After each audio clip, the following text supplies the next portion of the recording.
Right lateral limit. Here, it just left. Coming across now. There's your BCU. It's right there in the center. You see it?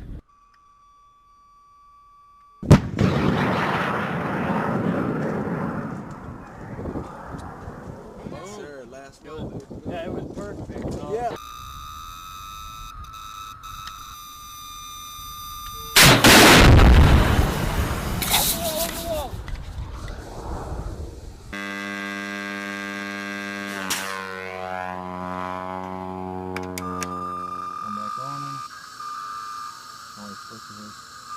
To get a solid tone, super elevate, nice and slow.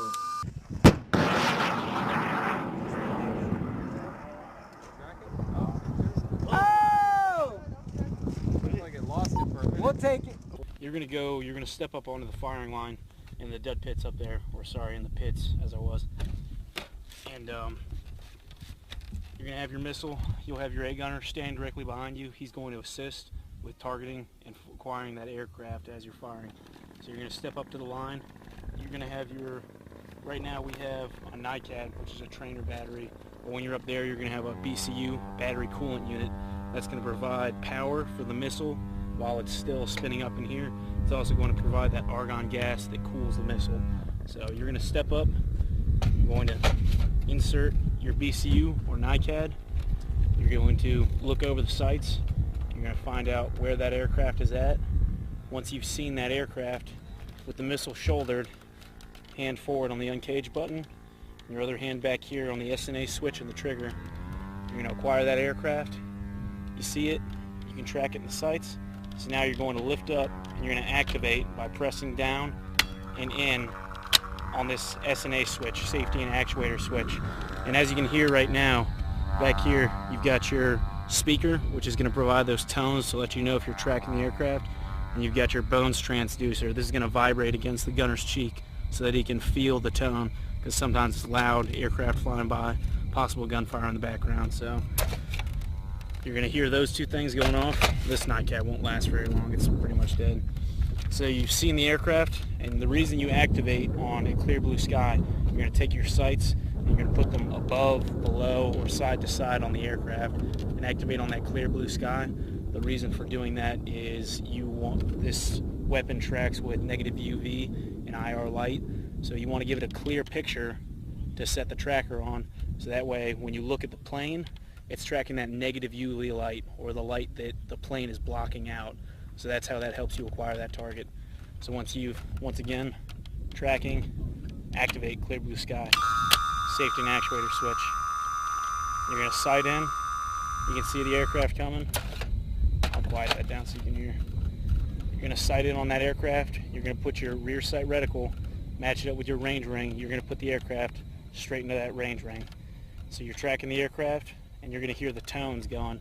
You'll be able to tell the difference between the tone of a tracked aircraft and if it's untracked.